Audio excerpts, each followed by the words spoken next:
बिस्मिल्लाहिर्रहमानिर्रहीम। अस्सलाम वालेकुम। मैं फैज़ुल हसन आपसे मुखातिब हूँ भाई। आज एक वाक़या मेरे सामने आया तो मैंने कहा आपसे शेयर कर दूँ। और उसकी असल बुनियादी वजह ये है कि हम अपने आप को तलाशें कि हम इस वक्त अखलाकियात की किस हद तक गिर चुके हैं या आला और रफ़ा मकाम पा चुके हैं। ये फ़ैसला मैं आप पे छोड़ूंगा। ये इस वाक़ये ने मुझे बहुत डिस्टर्ब भी किया। यकीनन आप सुनेंगे तो अगर आप दर्द दिल रखने वाले हैं या इंसानियत की कोई रमक थोड़ी सी भी आपके दिल के अंदर है तो यकीनन आप भी इसे बहुत ज़्यादा महसूस करेंगे, क्योंकि इंसान की नेचर में और फितरत में एक चीज़ होती है, वो होती है रहमदिली। रहमदिली और इंसानियत। हम लफ्ज़ इंसानियत सीख गए हैं सिर्फ पढ़ने की हद तक। शायद अभी तक हम इंसानियत की मीनिंग्स नहीं समझ सके। कुछ दिन, ये 6 दिन पहले का वाक़या है। मेरे इलाके में मेरे होम सिटी के साथ ही एक पेरिफ्रीज के अंदर एक मस्जिद के अंदर एक वाक़या पेश हुआ। और ये एक वाक़या नहीं है, ये मैंने एक तो जिसका मैं विटनेस हूँ ना, ऐसे बीसियों हज़ारों लाखों वाक़यात हैं। मैं सब पे ये सवाल छोड़ के जाऊँगा कि किस हद तक ये अमल ठीक था या नहीं था। उसमें ये है कि एक मस्जिद है, जामा मस्जिद, और ये वाक़या भी मुझे सुना रहे हैं उनके इमाम साहब। उन्होंने फरमाया, जनाब वो हमारी जी मस्जिद में एक 20-22 साल का बंदा घुसाया, पागल सा था। अब पता नहीं वो पागल था, पता नहीं वो नशई था, क्या था। बहरहाल उनके बकौल वो पागल था, मजूब था, जो भी हो, वो पागल हो, वो मजूब हो, वो किसी नशे में मुब्तला, कुछ भी हो, यानी कि वो सेंसलेस था। वो घुस आया जी हमारी मस्जिद में, उसने आके कारपेट ख़राब कर दिया, अंदर आके उसने वॉमिटिंग शुरू कर दी, उल्टी शुरू कर दी, बड़ी स्मेल हो गई मस्जिद के अंदर जी। और ये वो फला, आधे नमाजी तो मस्जिद से ही भाग गए और आधे नमाजियों ने नमाज़ पढ़ी। तो इस तरह का, जब वो इस तरह का बात सुना रहा था इमाम साहब, तो मैंने बड़े गौर से सुना। मैं ये सोचना चाह रहा था कि आखिर में ये अब कहने क्या चाहेगा या आखिर में इसका अमल क्या होगा। मेरे जहन में ये तक यकीनी बात है, उसकी कोई ट्रीटमेंट की होगी, उसे कहीं कोई प्रोटेक्ट किया होगा, कोई उसे मतलब उसकी कोई मेडिसिन की होगी, या उसे कुछ खाना खिलाया होगा, कुछ इस तरह का। अगले लम्हे उनके मुंह से निकला, वो जो इमाम साहब थे, अल्लाह मुझे भी हिदायत दे, अल्लाह सब मुसलमानों को हिदायत दे, सब इंसानों को हिदायत दे, कि हम वो सुन्नतें अपनाने के लिए तो तैयार होते हैं जिसमें बहुत आसानी है। क्या, अल्हम्दुलिल्लाह सुन्नत के मुताबिक दाढ़ी रख ली, जुल्फ़ें बढ़ा ली, ठीक है, दस्तार सर पे सजा ली, ओके, ठीक, बस। इससे आगे ना, इससे आगे तो मुश्किलात हैं। हमने तो आसान सुनते ढूंढनी है। अब उन्होंने क्या किया, उन्होंने ये किया, इमाम साहब ने कहा जी, हमने फिर ये किया कि हमने वो सफाई की, वो वॉमिटिंग उल्टी वाली जगह पे। तो थोड़ी देर के बाद फिर हमने उसे उठा के बाहर फेंक दिया। हमने उसे उठा के बाहर फेंक दिया। तो जब मेरा उनके इस फिक्रे के बाद एटीट्यूड, जाहिर सी बात है कोई अच्छा नहीं होने वाला था, तो मैंने थोड़ा सा कुछ शायद सख्त लफ्ज़ कह गया। तो उसके बाद उन्होंने अपनी स्टेटमेंट चेंज की कि नहीं जी, वो किसी जमाती ने उसे बाहर भेज दिया। खैर, बहुत अफसरदा हुआ मैं, बहुत अफसरदा हुआ। मैं उन इमाम साहब से मुखातिब हुआ। मैंने कहा, यार मुझे एक चीज़ समझाओ कि क्या नबी अलैहिस्सलाम की ये सुन्नत आपको भूल गई कि एक ऐसा आदमी जो बद्दू था और नबी ख़ातम नबीयीन सल्लल्लाहु अलैहि वसल्लम की बारगाह में वहाँ पे आया, हरम नबवी के अंदर उसने आके बैठ के पेशाब करना शुरू कर दिया, और सहाबा कराम अजमईन आप उठे उसे रोकने के लिए, तो नबी अलैहिस्सलाम ने, कहो बेश अल्लाह माफ़ करे, नबी अलैहिस्सलाम ने बाकायदा तौर पे रोका, नहीं नहीं नहीं, कुछ नहीं करो, इसे कुछ ना कहो, इसने कुछ ना कहो। अच्छा, उसने आराम से बैठ के पेशाब कर लिया, और उसके बाद उसे हटाया गया और उसे समझाया गया कि ये अल्लाह का घर है, ठीक है, यहाँ पे ये चीज़ ठीक नहीं है। तो क्या ये सुन्नत ना हुई है?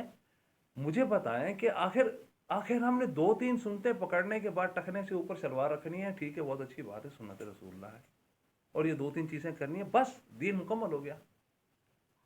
अरे भाई, इस्लाम जो है ना, ये तो इंसानियत का दर्स देता है यार।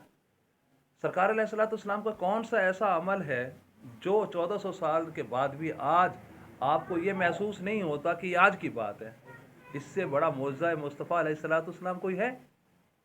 میں نے ان سے یہ عرض کی، میں نے کہا بھائی آپ کم از کم مجھ سے رابطہ کر لیتے، کسی اور سے رابطہ کر لیتے، اس بیچارے کو ٹریٹ کرتے یار، وہ تو پناہ لینے آیا ہوا تھا نا، وہ تو اللہ کی مخلوق تھی، اللہ کا بندہ تھا، اسے دنیا میں کچھ نظر نہیں آیا، اس نے پناہ لی۔ کس کے گھر میں؟ اللہ کے گھر میں۔ تمہارے گھر میں پناہ نہیں لی، کیونکہ تم مسجد کے امام تو ہو سکتے ہو، خادم ہو سکتے ہو، متولی ہو سکتے ہو، لیکن رب کے گھر کا مالک کوئی نہیں ہو سکتا۔ مالک صرف رب کریم کی ذات ہے، وہ اللہ کا گھر ہے، ہم لوگ خادم ہیں۔ تو خادم مخدوم کے مقام تک اس وقت پہنچتا ہے جب وہ خدمت پہ پورا اترتا ہے۔ آپ اللہ کے مہمان کو اٹھا کے آپ نے باہر پھینک دیا۔ یہ ہے ہمارا آج کا معاشرتی رویہ۔ اور اس پہ ایک صاحب اور یہاں پہ بیٹھے ہوئے تھے میرے آفس میں، تو انہوں نے کہا جی وہ سر وہ ہو سکتا ہے وہ نشئی ہو۔ تو میں نے کہا کیا ہو گیا؟ سو وٹ، اگر نشئی ہے تو کیا ہو گیا؟ یار پاکستان کے اندر کتنی لوگ سموکر ہیں، کتنی لوگ یہ نسوار رکھتے ہیں، کتنی لوگ اور یہ آتے ہیں چھوٹی چھوٹی، ٹھیک ہے نا؟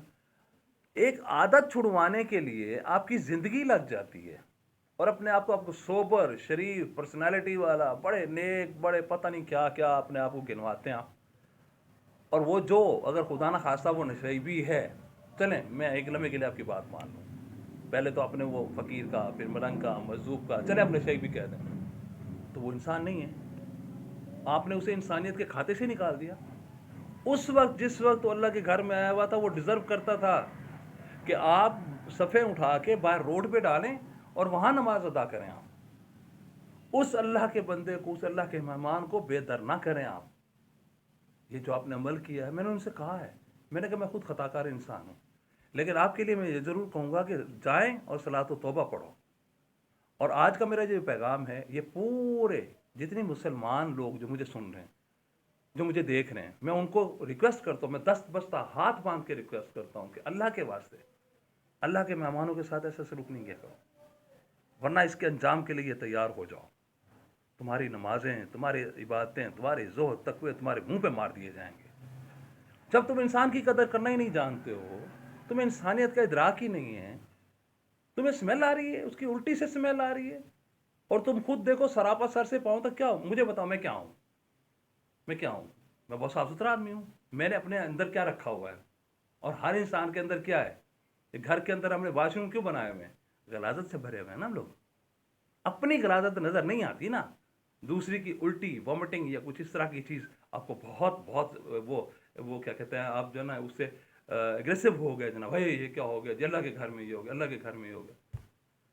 تو میں آج صرف آپ کے پاس حاضر ہوا ہوں یہ پیغام لے کے، اور اس پیغام کو شیئر کریں، اس کو ضرور شیئر کیجیے گا، اسے سنیں، توجہ سنیں، اسے شیئر کریں، کیونکہ ہو سکتا ہے کہ اس وجہ سے، اس بات سے جو ہم بھولے ہوئے ہیں، جو ہمارا مقصد ہے، جس کی وجہ سے مسلمان کہلواتے ہیں، احیاء سنت کے حوالے سے جہاں ہمیں بہت ساری چیزوں سے روکا گیا ہے، وہاں ہمارے لیے حکم بھی دیا گیا ہے، اور یہ حکم ہے، یہ اللہ اور اس کے رسول صلی اللہ علیہ وسلم کا حکم ہے۔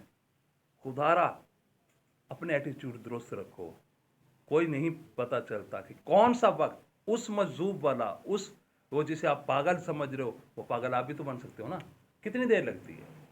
کتنی لمحہ لگے گا آپ کے پاگل ہونے میں؟ کتنی لمحہ لگے گا آپ کے نشئی ہونے میں، ایڈکٹ ہونے میں؟ کتنی لمحہ لگے گا؟ رب کی ناراضگی سے ڈرو، اللہ کے خوف سے ڈرو، اور انسانیت کے اس سبق کو اگر آپ نے یاد کر لیا نا، اللہ کی عزت کی قسم، اللہ آپ کو اس دنیا میں بھی اجر دے گا، آخرت میں بھی اجر دے گا۔ اگر آپ نے اپنے ایٹیٹیوڈ کے اندر خود ساختہ سے نیکیاں، خود ساختہ سے آپ نیک بننا شروع ہو گئے، میں خود ہی میں بڑا نیک آدمی ہوں، فلان بڑا نیک آدمی ہے، بڑا متقی پرہیزگار ہے، اس طرح نیکیاں نہیں ہوتی میرے بھائی۔ صرف نماز پڑھ لینا نیکی نہیں ہے، یہ فرض ہے، تو پھر ڈیوٹی ہے۔ ڈیوٹی اگر آپ کر رہے ہو تو کون سا احسان لگا رہے ہو؟ ڈیوٹی سے ایکسٹرا کچھ کرو گے تو اسے آپ کہہ سکتے ہو یہ عبادت ہے۔ ایکسٹرا تو خیر ایکسٹرا، میں بس ان چند معروضات کے ساتھ آپ سے صرف اجازت چاہوں گا۔ دل بہت دکھا ہوا تھا، بہت دکھا ہوا تھا، افسوس ہوا مجھے۔ اپنے ارد گرد میں دیکھیں، اپنے ارد گرد میں دیکھیں، آپ کے ہر محلے گلی کے اندر مساجد ہیں، الحمدللہ ہمارا اسلامی ملک ہے، اور پورے پاکستان کے اندر ہر گلی محلے میں گھر ہیں۔ ایک ہمارے پرائم منسٹر نے بنائی ہے پناہ گاہ، پناہ گاہ بنائی ہے، تو وہاں بھی آپ یا میں जाते हुए 100 दफ़ा सोच रहे हैं, शनाख्ती कार्ड मांगेंगे, बेइज्जती होगी, पता नहीं क्या एटीट्यूड रखते हैं। अगर अच्छा भी रखेंगे तो यार लोगों को पता चल गया कि यार पनाह गाह में खैरात के पैसे खा रहा है, रोटी खा रहा है यार, वो प्राइम मिनिस्टर के कंबल ओढ़ रहा है। और ये प्राइम मिनिस्टर की पनाह गाह नहीं है, ये उससे बड़ी पनाह गाह है। ये अल्लाह का घर है, अल्लाह का घर। ये किसी के बाप का घर नहीं है, ये किसी रियासत या हुकूमत का घर नहीं है। इसको छोड़ दो यार, इसको तो छोड़ दो अल्लाह की मखलूक के लिए। बस इन चंद मारूजा साहब आपसे इजाज़त चाहूँगा। अल्लाह आपका और मेरा हामी और नासिर हो। बहुत मेहरबानी मेरे भाई, बस शेयर दिस। अस्सलाम वालेकुम।